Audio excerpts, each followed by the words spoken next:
রাজ্যে কি গোষ্ঠীদ্বন্দ্বে চাপে বিজেপি?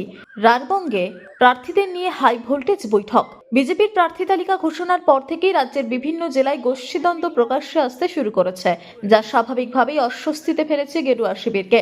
এই পরিস্থিতিতে সংগঠনকে মজবুত করতে এবং প্রার্থীদের মধ্যে সমন্বয় বাড়াতে উদ্যোগী হচ্ছে কেন্দ্রীয় ও রাজ্য নেতৃত্ব। সেই লক্ষ্যে রারবঙ্গের বাঁকুড়া, বীরভূম এবং পূর্ব পশ্চিম বর্ধমান জেলার মোট 56 জন প্রার্থীকে নিয়ে একটি গুরুত্বপূর্ণ বৈঠক অনুষ্ঠিত হয়।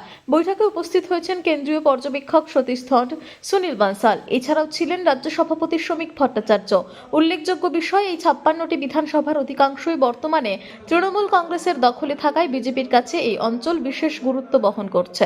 রারবঙ্গের বাঁকুড়া, বীরভূম এবং পূর্ব পশ্চিম বর্ধমান মিলিয়ে মোট 56টি বিধানসভা কেন্দ্র নিয়ে এই বৈঠক হলেও বাস্তব চিত্র বলছে এই আসনগুলোর বড় অংশ এখনও তৃণমূলের দখলে। ফলে বিজেপির কাছে এই অঞ্চল টার্গেট জোন। বিশেষ করে দুর্গাপুর পূর্ব, সিউড়ি, বোলপুর, লাভপুর, নানুর, রামপুরহাট, ময়ূরেশ্বর, দুবরাজপুর, কাটোয়া, মঙ্গলকোট, আউশগ্রাম, গলসি, আসানসোল উত্তর, আসানসোল দক্ষিণ, কুলটি, রানীগঞ্জ, বাঁকুড়া, বিষ্ণুপুর, তালডাংরা ও রায়পুরের মতো বিধানসভা কেন্দ্রগুলিকে তুলনামূলকভাবে দুর্বল বলেই মনে করা হচ্ছে।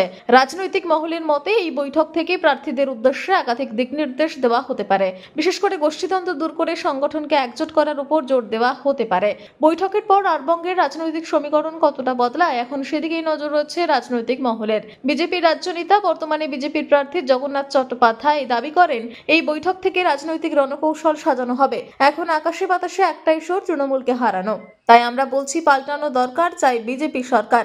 যদি কটাক্ষ করতে ছাড়েননি রাজ্যের বর্ষিয়ান তৃণমূল নেতা তথা দুর্গাপুর পূর্বের প্রার্থী প্রদীপ মজুমদার। তিনি বলেন, নির্বাচনের আগে বাইরে থেকে নেতারা আসবে, ওদের এটাই তো স্বাভাবিক। মানুষকে নানা প্রতিশ্রুতি দেবে, কিন্তু নির্বাচন চলে গেলে ওরাও চলে যাবে। প্রতিশ্রুতি আর পূরণ হবে না। জনসমর্থন, জনতা জনার্দনই সিদ্ধান্ত নেন।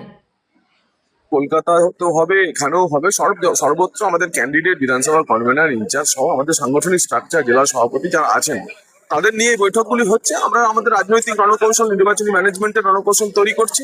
তো সেই মতো আমাদের নির্বাচন লড়া হবে, তৃণমূল কংগ্রেসকে হারাবো। কারণ পশ্চিমবঙ্গের আবহাওয়া আকাশে বাতাসে এখন একটাই স্বর, পাল্টানো দরকার, চাই বিজেপি সরকার। এটা ওদের অভ্যন্তরীণ ব্যাপার।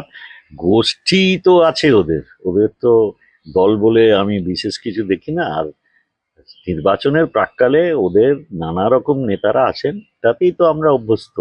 বিজেপি মানে নেতারা আসবেন, বাইরে থেকে আসবেন, বড় বড় তারা ভাষণ দেবেন, অনেক কিছু স্বপ্ন দেখাবেন, বাস্তবে কিছু হবে না।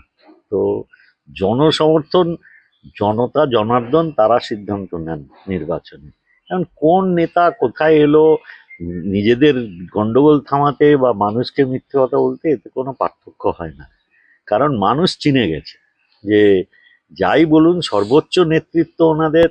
তিনি যেসব ভাষণে নানা রকম স্তুতবাক্য দিয়ে যান, স্তুতি করেন, যেরকম প্রতিশ্রুতি করেন তা রক্ষা করেন। প্রার্থী পছন্দ না হওয়ার জন্যই এই বৈঠক করে মানুষকে সব কিছু বলবো। সেটাও হতে পারে, ওটা ওদের অভ্যন্তরীণ ব্যাপার। আমরা এতে আমার কোনো মন্তব্য করার প্রয়োজনও নেই, আর আমি এ নিয়ে কোনো খবর রাখি না। আমরা মানুষের পাশে 365 দিন বছরে থাকি, তাদের সঙ্গেই যোগাযোগ। আমাদের নতুন করে যোগাযোগের নেই, যেহেতু নির্বাচনের আগে প্রথা আছে, আমরা পালন করি। কিন্তু ওই বিরোধী পক্ষের কে কোথায় নিজেদের ঝগড়া মেটাচ্ছে বা কিভাবে মিথ্যা প্রতিশ্রুতি দিয়ে বৈতরণী পার হওয়ার আর একবার চেষ্টা করবে, এগুলো নিয়ে আমাদের খুব একটা মাথা ব্যথা নেই।